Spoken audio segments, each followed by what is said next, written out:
रात की महफिल शुरू हो चुकी थी, लेकिन रूही अभी भी घर के कामों में लगी हुई थी। हर बार की तरह उसने इस बार भी जिम्मेदारियां अपने कंधों पर ले ली थी।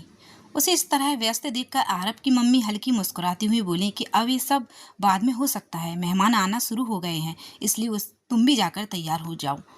रूही ने चुपचाप सिर हिलाया और कमरे की ओर बढ़ गई। चलते चलते उसके मन में बस यही चल रहा था कि इतनी जल्दी वो तैयार कैसे होगी। लेकिन जैसे ही उसने कमरे में कदम रखा, उसकी आंखें ठहर गईं। आरव सफेद शर्ट और ब्लू कोट पैंट में बिल्कुल एक प्रिंस चार्मिंग की तरह लग रहा था। उसका इंतजार कर रहा था। जैसे ही उसकी नजर रूही पर पड़ी, उसके चेहरे पर एक हल्की मुस्कान आ गई। रूही ने हैरानी से कमरे को देखा और फिर आरव को। वो समझ ही नहीं पाई कि वो अभी तक यहीं उसका इंतजार क्यों कर रहा था। वो चुपचाप उसके पास पहुंची और इससे पहले कि वो कुछ कहती, आरब ने उसका हाथ थाम लिया, जैसे मानो इस पल को वो किसी तोहफे की तरह इस संभालना चाहता हो। आरब ने रूही को पास खींचकर अपनी बाहों में बैठा लिया। उसके माथे पर हल्का सा स्पर्श करते हुए उसने मुस्कुराकर कहा कि वह बस अपनी प्यारी पत्नी को कुछ देर अपने पास महसूस करना चाहता है। फिर उसने रूही के सामने एक डिब्बा रखा और कहा कि इसे जल्दी पहन लो, मेहमान इंतजार कर रहे होंगे।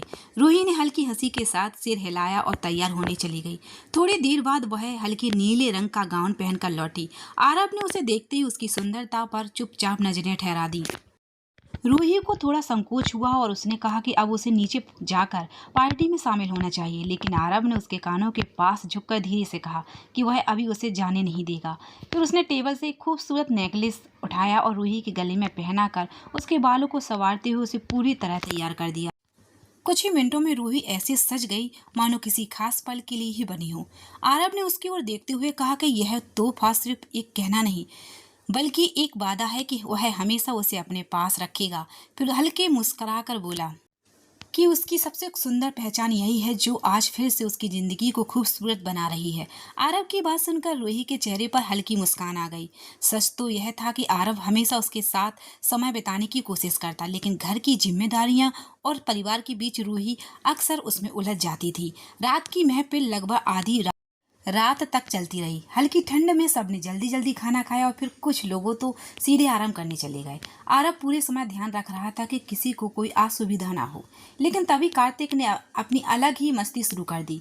देर रात तक 1 बजे के करीब उसने रूही व आरब को बुलाकर कहा कि अब तो पार्टी खत्म हो जानी चाहिए थी, लेकिन कुछ लोग अभी भी पूरी रात जागने का प्लान बना रहे हैं।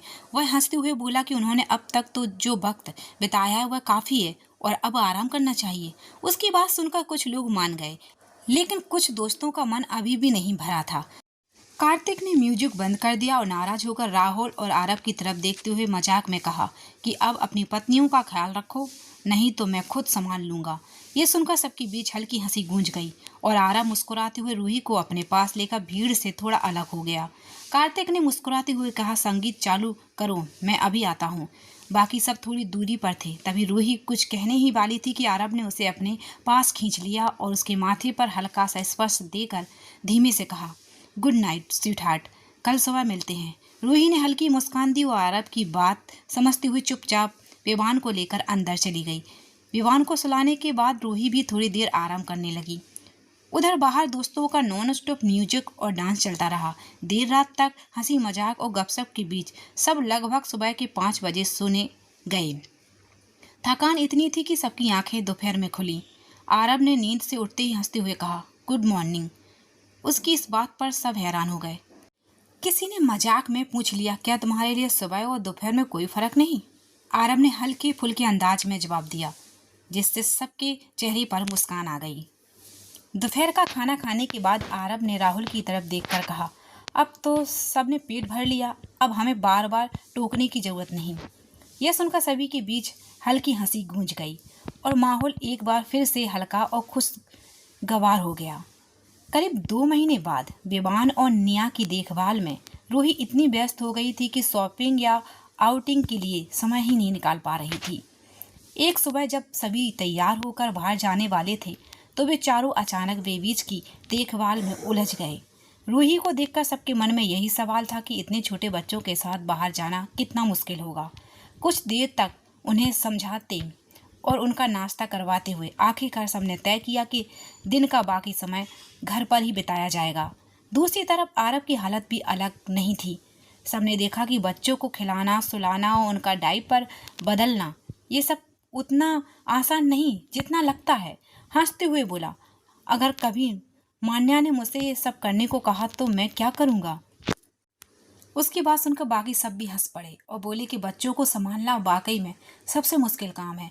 थोड़ी देर बाद थकान से चूर होकर सबको अपनी अपनी माँओं की याद आने लगी।